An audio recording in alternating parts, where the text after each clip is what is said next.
আসসালামু আলাইকুম ওয়া রাহমাতুল্লাহি ওয়া বারাকাতুহু। বিসমিল্লাহির রহমানির রহিম। এই মুহূর্তে বাংলাদেশ সহ বিশ্বের অগণিত দর্শক শ্রোতা যে প্রান্তে বসে আপনারা RTV দেখছেন, আমি এইচ.এম. বরকতুল্লাহ আপনাদের সকলকে জানাচ্ছি শুভেচ্ছা এবং অভিনন্দন। আল্লাহ তাআলার দরবারে বিনীতভাবে শুকরিয়া আদায় করছি। আলহামদুলিল্লাহ, বিশ্বনবী জনাবে মুহাম্মদ রাসূলুল্লাহ সাল্লাল্লাহু আলাইহি ওয়াসাল্লামের প্রতি অকৃত্রিম ভালোবাসা এবং তার প্রতি দরুদ এবং সালাম প্রেরণ করেই শুরু করছি আজকের পরিবেশনা।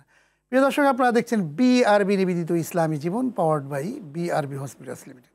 আজকেও হাজির হয়েছি আপনাদের সামনে চমৎকার কিছু বিষয় নিয়ে। আজকে আমাদের মাঝে অতিথি হিসেবে অংশগ্রহণ করেছেন বিশিষ্ট স্কলার, স্বাস্থ্য বিষয়ে যিনি বর্তমানে খুবই জনপ্রিয় একজন ব্যক্তি, আলোচিত ব্যক্তি আমাদের মাঝে আজকে উপস্থিত হয়েছেন।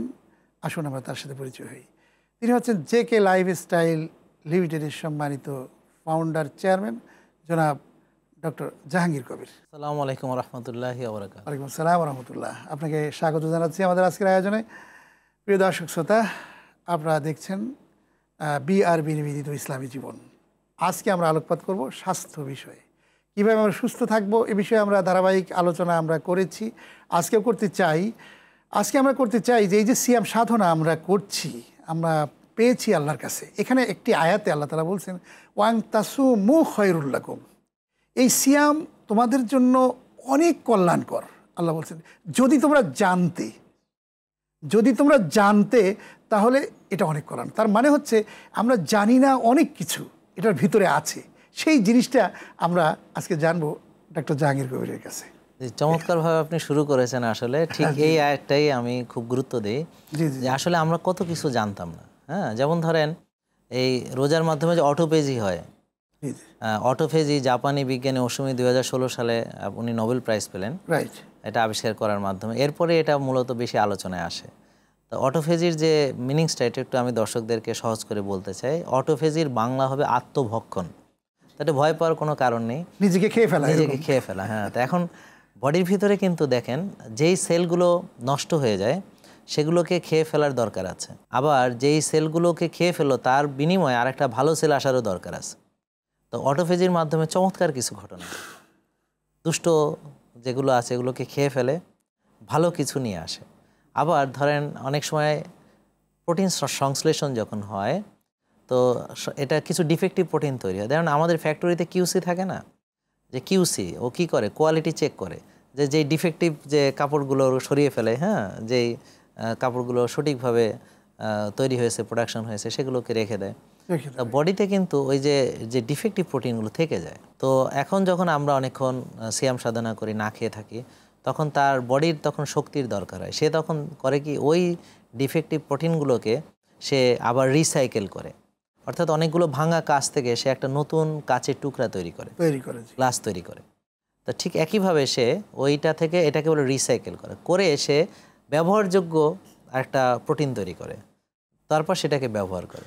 হ্যাঁ, এবং ডিটক্সিফিকেশন হয়, অর্থাৎ কোষের ভিতরে যে বিষাক্ত জিনিসগুলো এক্সক্রিশন হতে পারছে না, টক্সিনগুলো এক্সক্রিশন হতে পারছে না, মানে পরিত্যাগ করতে পারছে না, বিষগুলোকে সে এক্সক্রিয়েট করে, মানে এটাকে বের করে দেওয়া, সেটা হচ্ছিল না।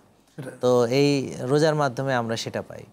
তারপর হচ্ছে প্রদাহ, ইনফ্লামেশন কমে। হ্যাঁ, তো সার্বিকভাবে দাঁড়ালো কি, যে একটা লোক যদি সঠিক নিয়মে সঠিক খাদ্যাভ্যাস সব কিছু ঠিক রেখে রোজা রাখতে পারে, তাহলে ধরেন একটা লোক, তাকে দেখতে 50 বছরের লাগছে, হ্যাঁ, সুন্দর করে রোজা রাখার পরে দেখা যাবে তাকে 25 বছরের যুবক লাগবে। এটা কি করে সম্ভব? যে সে যদি মনে করেন এই প্র্যাকটিসটা, মানে প্রতিদিনই রোজা রাখতে হবে তেমন না, যদি 3 বছর ধরে সে যদি এরকম একটা প্র্যাকটিস করে হেলদি লাইফের, তার মানে দেখেন কোষ গঠনের জন্য খাবার কিন্তু একটা দায়ী। হ্যাঁ, খাবার থেকেই তো আমি খাচ্ছি, সেখান থেকে তো আমি গঠিত হচ্ছি, তাই না? খাবার, বাতাস, পানি, এগুলো সব অত্যন্ত গুরুত্বপূর্ণ। আলো। এখন আমি যদি সুস্থ খাবার খাই, রোজা রাখি এবং যদি ব্যায়াম করি, হ্যাঁ, ভালো ঘুমাই, মানসিক প্রশান্তি সব কিছু যদি করি, তাহলে কি ঘটবে জানেন? আপনার নষ্ট সেলগুলো গিয়ে ভালো ভালো সেল দ্বারা এটা প্রতিস্থাপিত হবে। এখন আপনাকে যদি পুরোটাই আবার ব্র্যান্ড নিউ করে ফেলানো যায়, এটি এই অসম্ভবকে সম্ভব করেছে হচ্ছে রোজা। এই আবিষ্কারের মাধ্যমে অনেক রোগ ভালো হওয়ার ব্যাপার তো এসেছে। ক্যান্সারের চিকিৎসা, হৃদরোগের ঝুঁকি কমানো, তারপরে এই যে অ্যাথেরোস্ক্লেরোসিসকে রিভার্স করা, ডায়াবেটিসকে রিভার্স করা, মানে আবার পুনরায় ফ্যাটি লিভারকে রিভার্স করে ফেলানো, উচ্চ রক্তচাপকে নিয়ন্ত্রণ করা। হ্যাঁ, তো এরকম দেখা যাচ্ছে অনেকগুলো ডিজিজ, অনেকগুলো ইনফ্লামেটরি ডিজিজ, যেমন আর্থ্রাইটিস, যেমন অ্যাজমা, হ্যাঁ, আমার কিন্তু আগে অ্যাজমা নিয়ে দীর্ঘদিন কাজ করেছি আপনি জানেন। একসময় আমি ইনহেলার নিতাম, আমি অ্যাজমেটিক ছিলাম।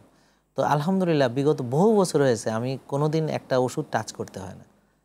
বিকজ যে আপনার ইমিউন সিস্টেম যদি ভালো কাজ করে, আপনার যদি অটোফেজি চালু থাকে, আপনি যদি ইনফ্লামেশন নিয়ন্ত্রণ করতে পারেন, তাহলে ইনফ্লামেটরি ডিজিজগুলো, আর্থ্রাইটিস, তাহলে ব্যথা নেই কার বলেন তো? অস্টিও আর্থ্রাইটিস, অস্টিওপোরোসিস, এখন কার মাজা ব্যথা নেই, 50 ঊর্ধ্ব, কার গিরা ব্যথা নেই, কার মেরুদণ্ডে ব্যথা নেই, কার ডিস্ক প্লাস থাকার জন্য কি করা যায়, এইটাই বলছি আর কি। তো ব্যথা কেন হয় এটা জানতে হবে। ব্যথা মুক্ত থাকবে মানে ধরেন একটা লোক অতিরিক্ত ওজন, তো 80, 90, 100 কেজি ওজন, তো তার মাজায় চাপ পড়ছে না। তো এখন যদি ডিস্কে থাকে যে ইন্টারভার্টিব্রাল ডিস্ক, মানে দুটো হাড়ের মাঝখানে একটা ডিস্ক থাকে, ইন্টারভার্টিব্রাল ডিস্ক, আমরা শুনি না স্লিপ ডিস্ক, ডিস্ক প্রলাপস, তো এটা চাপের চোটে ধরেন ভেটা গেল আর কি, হ্যাঁ, কমপ্রেসড হয়ে গেল। তো এখন এই যে নার্ভগুলো যে বেরোচ্ছে না রুট, তো রুটে যদি কম্প্রেশন হয় তখন যেমন লাম্বাগো সায়াটিকা, অর্থাৎ নার্ভ রুটে কম্প্রেশন হওয়ার ফলে এই ব্যথাটা একদম মাজা থেকে একদম গোড়ালি পর্যন্ত চিরিক মনে হচ্ছে ইলেকট্রিক শক দেওয়ার মতো, মানে একটা বিদ্যুৎ চমকানোর মতো একটা প্রচণ্ড মানে শার্প পেইন হয়, হ্যাঁ, প্রচণ্ড পেইন হয়। তা এইটা হলো নার্ভ রুট কম্প্রেশন।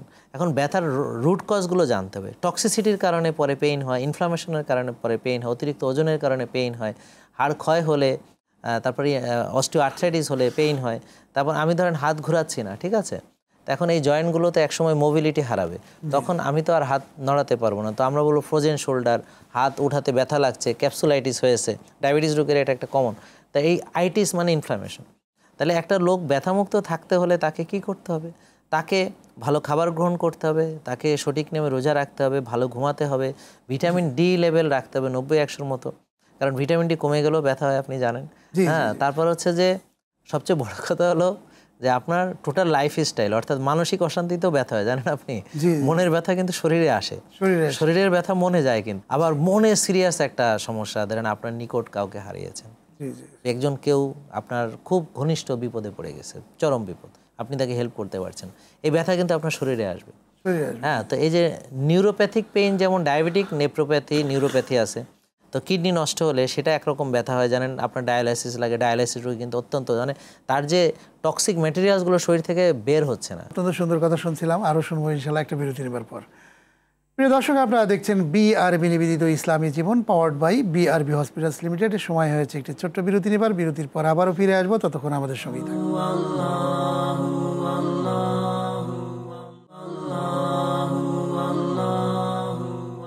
আপনারা দেখছেন বিআরবি নিবেদিত Islami Jibon, powered by BRB hospitals limited. বিরতির পর আবারও স্বাগত জানাচ্ছি আমাদের আজকের আয়োজনে। আমরা বিরতির পূর্বে অত্যন্ত চমৎকার তথ্যবহুল কথা শুনছিলাম ডক্টর জাহাঙ্গীর কবিরের কাছে, আবারও চলে যাচ্ছি তার কাছে। আসলে আপনি বলছেন যে ভরপেট না খেয়ে আমরা যদি স্বাভাবিক খাবার খাই, রমজান মাসেও কিন্তু আসলে অল্প খেয়ে, আগে তো আমরা সাহাবিদের সেই সোনালী যুগের দিকে যদি আমরা তাকাই, রাসূল করিম সাল্লাল্লাহু আলাইহি ওয়াসাল্লাম 3-4টা খেজুর খেয়েই কিন্তু শুয়ে পড়তেন এবং তার কিন্তু ক্ষুধা আর লাগতো না।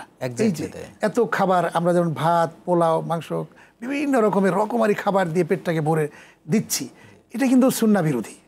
আপনি ঠিকই বলেছেন, শুধু সুন্নাহ বিরোধীতে না, এটা অবৈজ্ঞানিক, এবং হচ্ছে যে আমাদের পূর্বপুরুষে এমন করেনি, ঠিক আছে, এটা আমাদের সব দিক থেকে এটা আমাদের কিন্তু নীতিও না, আর আমাদের এটা রসম রেওয়াজও না, আর আমাদের এটা কোনো ঐতিহ্য না, বিলিভ মি।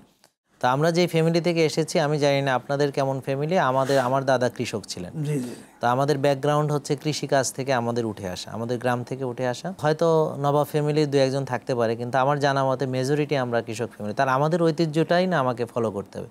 এখানে দুটো ঘটনা দেখেন, কায়িক শ্রমের সঙ্গে কিন্তু খাবারের রিলেশন। এখন আপনি যদি খাবার খান, সেটাকে বার্ন না করেন, তা সেটাই তো আমার ডাস্টবিনে পরিণত হবে, জঞ্জালে পরিণত হবে, সেটাই তো আমার টক্সিসিটির একটা মূল কারণ। এখন একটা লোক যদি 12-14 ঘন্টা কাজ করে, তাকে তো বেশি খেতে হবে, সে যদি কম খায় তাহলে সে কাজ করতে পারবে না। এখন আপনি একটা জিনিস খেয়াল করে দেখেছেন যে যারা অতিরিক্ত খাদ্য গ্রহণ করছে, তারা যে কোনো দিক থেকে ভালো নেই। অনেকেরই গ্যাসের ওষুধ লাগছে, ব্যথার ওষুধ লাগছে, কারো ডায়াবেটিসের ওষুধ লাগছে, প্রেশার ওষুধ লাগছে। তাহলে এই যে খাবারটা তারা খাচ্ছে, গ্রহণ করছে, সেটাকে যদি ব্যবহার না করে, তাহলে তো সেটা তো তার অনেকগুলো রোগের কারণ হচ্ছে, এটা তো আমাদের বুঝতে হবে। আরেকটা বিষয় হচ্ছে আমাদের একটা ধারণা যে খেলে শক্তি পাবো, কিন্তু না খেয়েও যে শক্তি পাওয়া যায় এটা আমরা জানি না। দেখেন, এই বিষয়টা আমি একটু বিশ্লেষণ করতে চাই। এখানে কিছু সায়েন্স আসবে, যদি আপনি মাইন্ড না করেন, বা আমার দর্শকরা যদি, আমি বোঝানোর চেষ্টা করছি সহজভাবে। ধরেন আপনার যে সঞ্চিত যে শক্তিটা আছে না, ধরেন চর্বি হিসেবে জমা আছে, ধরেন আপনার পেটের চর্বি আছে, লিভারের চর্বি আছে, রক্তনালীতে চর্বি হিসেবে জমা করে রাখছে বডি। এখন এই ফ্যাটটা আপনি কোনোদিন বার্ন করতে পারবেন না যদি আপনার ইনসুলিন বেশি থাকে, সুগার বেশি থাকে, আর যদি আপনি বারবার খান। ঠিক আছে, এখন রোজা কি করছে, আমাদের অনেকক্ষণ না খাওয়ায় রাখছে, তাহলে আমার ইনসুলিন লেভেল কমে যাচ্ছে, সুগার লেভেল কমে যাচ্ছে। এখন কিন্তু ওইটা তালা খুলবে, বডি এখন তার সঞ্চয়ের দিকে তাকাবে। ধরেন আপনাকে আমি যদি প্রতিদিন একটা কোটি গিফট করি নতুন নতুন, তাহলে আপনি ডেলি একটা করে কোটি পড়বেন নতুন, পরের দিন আরেকটা পাবেন, 365 দিন আবার 365টা হবে। যখন দেওয়া বন্ধ করবে তখন আপনি দেখবেন যে 365টা কোনটা ভালো, তো আপনি ওইটা গায়ে দিবেন। পরের দিনও পেলেন না, তখন আরেকটা খুঁজবেন। তো বডি তার সঞ্চিত যে শক্তি সে কখনো ব্যবহার করতে চায় না। একটা লোক ভিক্ষা করে খেলে সে কোনোদিন কাজ করতে চায় না। একটা অলস লোক সবসময় শর্টকাট খুঁজে, সে পরিশ্রম করে কিছু করতে চায় না। এটা আমাদের হিউম্যান সাইকোলজি, হিউম্যান নেচার। আমার বডির ভিতরটা এরকমই। এখন সে ফ্যাটটা জমা করেছে, সে এটা ক্রাইসিস মোমেন্টে দিবে। এখন ক্রাইসিস মোমেন্ট না আসলে সে এটা কেন দিবে আপনাকে? এই ক্রাইসিস মোমেন্ট হচ্ছে অনেকক্ষণ খাননি, এখন বলতেছে আরে এত মরে ঠরে যাবে, তাকে তো এবার দিতে হবে, এবার সে ফ্যাটের দরজা খুলবে। তাইলে আমাদের অটোফেজির কিছু শর্ত আছে।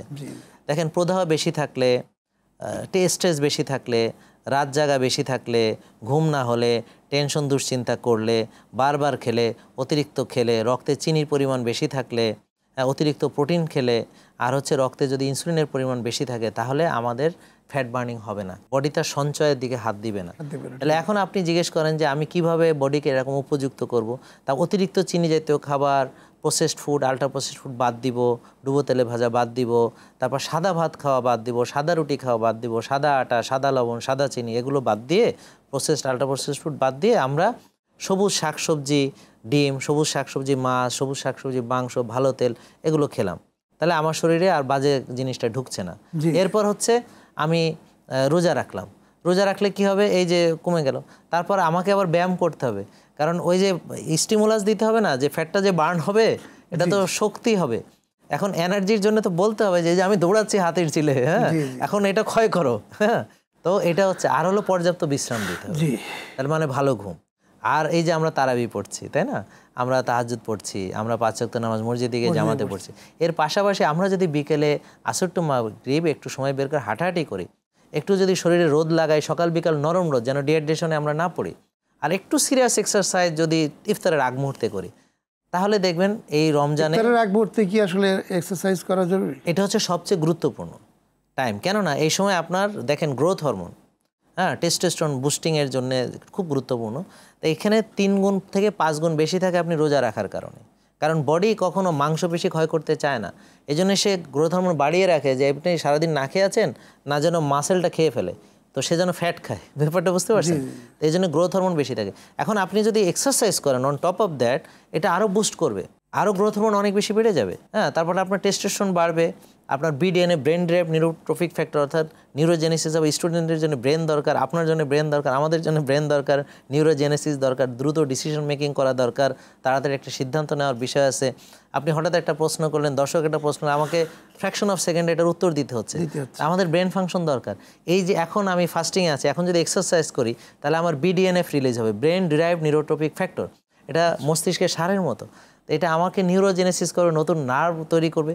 তারপর এই সময় আপনি বেশি বেশি মাইটোকন্ড্রিয়াল বায়োজেনেসিস হবে, অর্থাৎ যে কোষের ভিতরে মাইটোকন্ড্রিয়া হচ্ছে, প্রিয় দর্শক, power house of the cell. কোষের ভিতরে যে মাইটোকন্ড্রিয়া, সেটা আমাদের পাওয়ার হাউস, সেখান থেকে শক্তি উৎপাদন হয়, হ্যাঁ, সেখান থেকে আমরা শক্তি পাই। তা আমরা যখন ফাস্টিং করি, এর মাধ্যমে মাইটোকন্ড্রিয়াল বায়োজেনেসিস হয়। অন টপ অফ দ্যাট যখন এক্সারসাইজ করব, এটা সংখ্যা এবং আকারে বৃদ্ধি পাবে, এবং পরবর্তীতে আপনি আরও বেশি শক্তিশালী। আপনাকে অনেক ধন্যবাদ জানাচ্ছি। অত্যন্ত চমৎকারভাবে আপনার মাধ্যমে আমরা কথা শুনছিলাম, এবং সুস্থতার নিয়ামতের জন্য আমরা আসলে আমাদের চর্চা করা, আমাদের গবেষণা করা, এটা কিন্তু অত্যন্ত জরুরি একটা বিষয়। এটাকে বাস্তবে প্রয়োগ করা আরও বেশি জরুরি। আপনি কি মনে করেন যে আসলে আমাদের এই যে শুধু আপনিই না, এটার জন্য প্রত্যেক ডক্টর, প্রত্যেক মানুষকেই আসলে প্রতিদিনই এ নিয়ে চিন্তা করা উচিত? অবশ্যই, আমি মনে করি সবার এই বিষয় নিয়ে চিন্তা করা উচিত। অফি আনফুসিকুম আফালা তুবসিরিন, তোমরা কি তোমার শরীরটার দিকে তাকাও না, চিন্তা করো না, ভাবো না?